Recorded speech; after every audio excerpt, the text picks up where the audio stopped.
Throughout the long history of the GT-R, Nissan has constantly evolved its flagship sports car.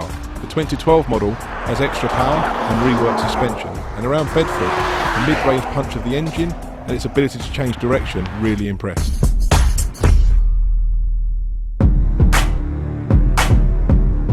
Just to clarify that, to be fair to the Juke-R, the track is damp, and obviously it's going to get drier each lap that we do. But to balance that out, the Juke-R has got around 50 horsepower less, because it's not a 2012 model year engine, and it weighs about 60 kilos more. I think it's a pretty fair contest. When you get in this car, it's just comedy, because so many familiar Juke parts of the interior, and yet you've got the screen with all the gadgetry on it from the GT-R steering wheel and paddles, and a GT-R dials. So, and all the noises of that V6 engine, all the noise of the drivetrain, the sort of brutality you get in the GT-R, it's all there as well. So it's a bit of a weird one, because your sort of eyes are telling you you're in a Juke, but your mind and all the other senses are telling you you're in a GT-R. So it's a pretty amazing vehicle, and it's pretty clear that it's got a shorter wheelbase and obviously a higher centre of gravity. So it sort of handles very similar to the GT-R, but when it goes sideways, it's a bit edgier. It'll be a bit quicker to catch it. So it's nice and smooth here.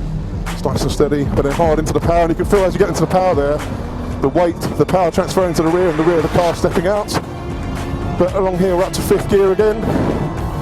Just braking after the 150 mark, 4th gear, 3rd gear, turning in, trying to carry some speed through this fast S's, a little bit of oversteer in the middle.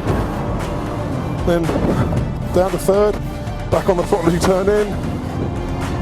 Hard on the power here again, just at the top of 3rd gear, braking hard. Squirms a little bit more than the GT-R on the brakes. Obviously a higher centre of gravity.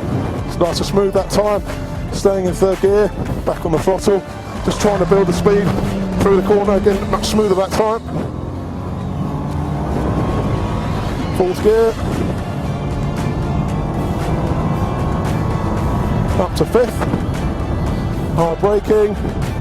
3rd, 2nd, all the way down through the gears, and then just trying to keep it tidy in this twisty section. And then the Juke's smaller, so it's very agile, but as I say, when it steps out, it's a little bit more brutal than the GT-R. A little more understeer there, a little bit side into the throttle with the power. Coming up to the line now. Accelerate across the line. 1 minute 7.1 is the fastest lap I've done. But I could carry on driving this car all day. It's so much fun. The overriding thing you really notice about this Juke-R is it's an amazing piece of engineering. It's not one of those concept cars that just looks good on a motor show stand and doesn't do anything else. It's a proper car. And fair play to Nissan for building something that's such fun.